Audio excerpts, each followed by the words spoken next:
តាបងប្អូនមកលើកនេះនាងខ្ញុំចង់បង្ហាញពីជើងប៉ាតាកូនក្មេងណាទឹកបញ្ចូលបងប្អូនស្អាតពណ៌កញ្ជុកមានគ្រប់ពណ៌តែលើកបានតែពណ៌កញ្ជុកឲ្យមើលក៏កាត់ដេរបានតែពណ៌កញ្ជុកទឹកបញ្ចូលស្តុបថ្មីបងប្អូនអាចចង់ទិញឲ្យកូនទិញខ្លួនឯងមនុស្សស្រីប្រុសស្រីអីមានទាំងអស់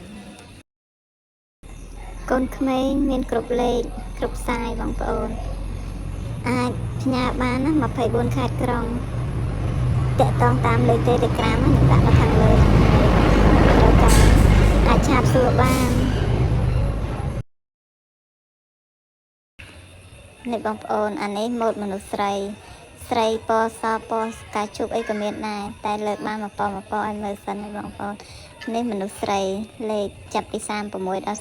40ចង់ពាក់ម៉ាក់កូន2អ្នកកូនអីក៏បានដែរឡាយខ្ជុកដូចគ្នាហើយចង់ពាក់ជាលក្ខណៈកូនម៉ាក់អីអាចពាក់បាននៅតូបចែសុកនីសាលតពាំងចងមកមើលបានបងប្អូន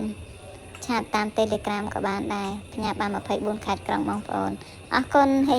ង